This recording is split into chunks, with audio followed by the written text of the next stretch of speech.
Hey everybody, Taylor Haney, single track surgeon, coming at you with another video, and today is a very special day. I'm here with Mr. Maven. These are the brand new brakes from SRAM. We got them first. This is the ultimate kit. We're gonna go over all the details so you know the different levels of the new Maven, where they fit in, and if it's the perfect brake for you. Let's get right into it. So for those of you not familiar with SRAM's brake lineup, they have the level 2 piston, level 4 piston, then they have the code, and they recently released the mineral oil version, the DB8, which is like a lower price version, and now in comes Maven. So they're using a lot of their old technology, but then updating it and making it crazy, crazy powerful. Yeah, and I think it's really cool how they came out with the DB8 just short of about a year ago, and they just kind of subtly put that into their lineup. With behind closed doors, they're developing the Maven, which I think is a technological marvel of brakes. I think they've really ticked a lot of boxes, all the boxes really, for an aggressive rider or somebody that wants a ridiculously good brake for their e-bike. When they released the DB8, I thought, this is interesting, they're going mineral oil. Right. So I know that boiling point actually has a lot to do with which type of fluid they choose, and different brake brands choose usually one or the other. So I think it's interesting that SRAM is making this choice to go, hey, we're still gonna run DOT and a lot of stuff, but then we're also gonna add mineral oil, and the boiling point, they're claiming, so their mineral oil that they developed with Maxima, is the boiling point is 230 degrees Celsius, and DOT is 260.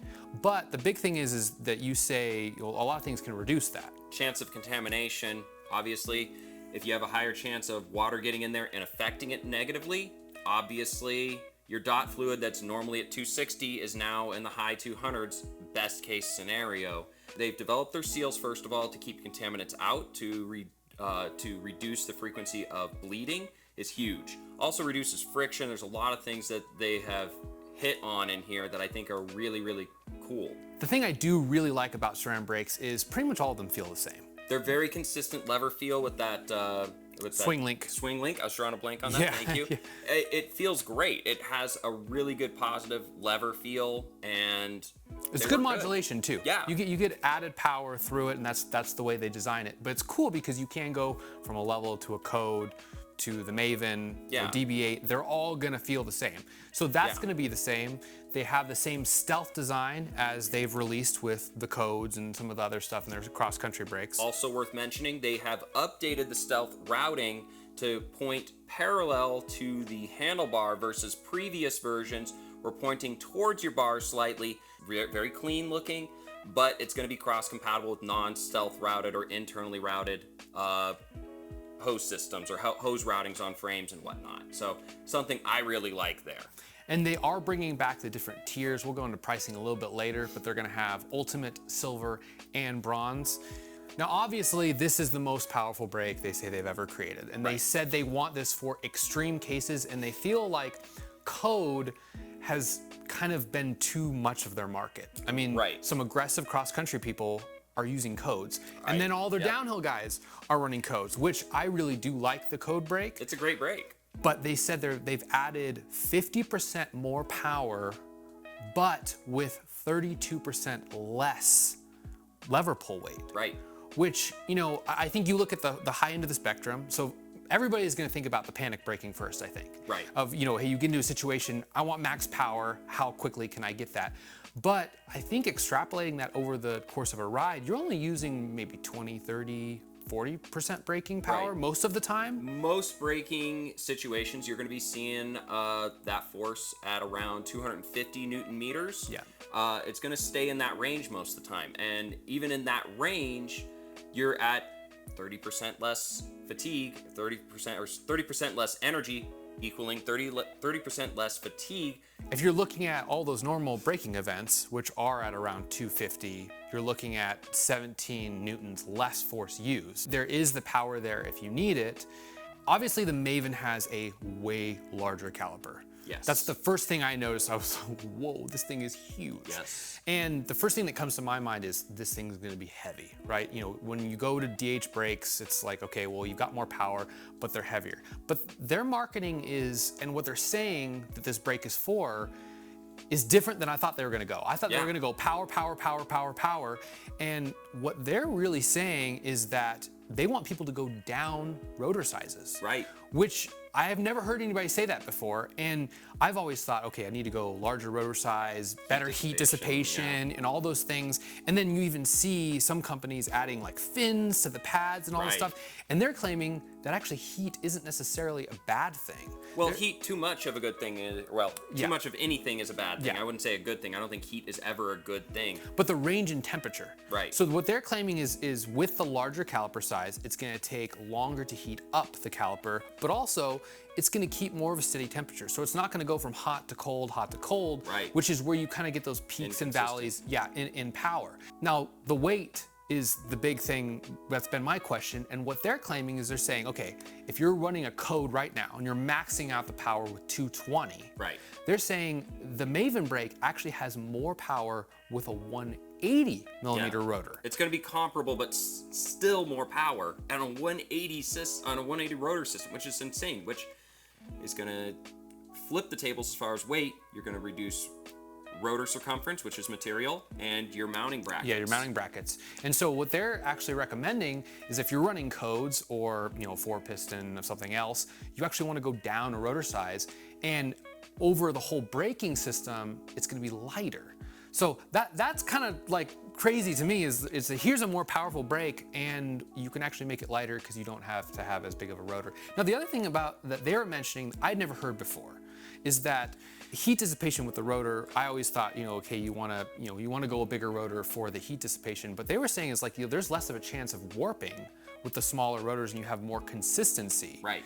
So how do you see that working into this system? Because I see how big the pads are. I see how big this caliper is and I go, well, it's gonna generate a lot of heat. We're going down a size.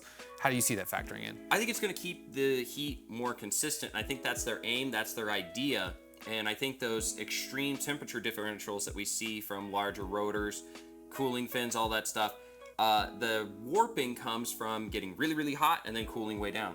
Really, really hot, cooling down. That's where the warping comes from. So I think this system is going to stay more consistent in temperature, which is going to give you consistent feel, which is going to give you consistent braking and consistent power. And it's also going to theoretically reduce warped rotors and just overheating the system and making it boil. It's just going to stay at a certain temperature and kind of hang out there. That's So the idea. in that same vein, so we're talking about keeping rotors from warping. We're here at Ridgeline Service. The big thing that jumped out at me that was like, what is, they're saying that the service interval for this is 24 months. That's insane. I mean, I'm seeing like other brand mineral oil systems. Obviously, you don't have seals that are as developed as these because SRAM is claiming 24 months. And like, I'm lucky to get 3 months out of other brands, not to be mentioned here, but 3 months is the average for like an aggressive rider on a lot of those systems. Yeah, if you're riding a lot, obviously, yeah. And honestly, if you're riding these a lot and aggressively, maybe reduce that a little bit too.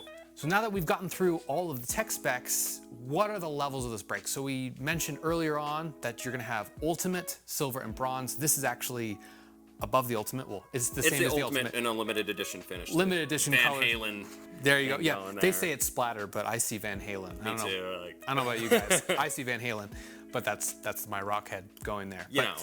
So these are going to be our brakes. These are very limited. If you can get your hands on these, Take them. take them. So you'll see us riding in the local hills with these on our bikes. This is the same as the Ultimate though. So the only difference between the Ultimate and the Silver is going to be the titanium hardware. Ultimate coming in at $300 per brake and the Silver coming in at $265. So it's just gonna be a weight savings. It's like 9 grams or something very. Yeah, it's titanium. You lose the titanium hardware. You gain 9 grams. Yeah, so not really a big difference. So if you're looking for the best power with mediocre cost, yeah, $265, that's not too bad. Now, dropping down to the Bronze, you're going to get down to $185. Now, that's a great price for a powerful brake. Right. But there's 2 big differences, and one that scares me. I know talk about the bushing, because that's the thing that could factor which one you go for. So the lever pivot is going to have a bushing on the Bronze system versus the Ultimate and the Silver. Now, from a mechanical standpoint, Your lever is always going to feel better with a bearing. It's going to be smoother actuation, less force, and less likely to get squeaks and get bound up from sand if you're in a dry climate, or mud if you're in a wet climate. So yeah, the bushings are not going to last as long, but still an incredible brake for the price. So if you're in one of those extreme climates, ultimate dry, ultimate wet, you probably want to stick with the silver and above. The ultimate. Now, I will say the biggest thing in any brake system that makes me really not like it is if there's no contact adjustment. Yes. And on the bronze, you lose the contact adjustment. Now, where that for me is really important is as the pads wear, the brakes start to feel different because you have a longer pull and then you have to start adjusting stuff. With the contact adjustment, you just flip it and they're gonna feel the same. Yeah. So like that's always been my favorite thing about SRAM brakes is that contact adjustment. As long as they're bled properly and the wheel's in the right spot when you bleed them, you're gonna have the ability to keep that same feel. So I would say start with the silver. Don't even think about the bronze, but that's just me. If you want to save some money, still get some like power, cheaper brakes. I mean, I see these as being the perfect aggressive riding and e-bike brake. E-bike brake, big time for sure. Tying everything together with the power, easier lever pull. These are the crazy e-bike slayers. Because you think about it, you know, with how heavy e-bikes are, you're going to be pulling harder to get, to get that braking power. Right. Now, if you're using 30% less force to get the same braking power, you can basically pull the same as your analog bike. So I can see a lot of people using codes on their regular bike, getting that feel. They have an e-bike, you can run the Mavens, and it's the same amount of pull for the same amount of braking force. Yeah, it's going to feel very similar and make both your bikes a little bit easier to swap back and forth from. So we're actually going to stop talking about this. We're going to throw these on our bikes. We're going to go ride them, and we will have a detailed review of what we think about these brakes in a couple weeks. Until next time, remember, go fast, get drifty. Have fun. You.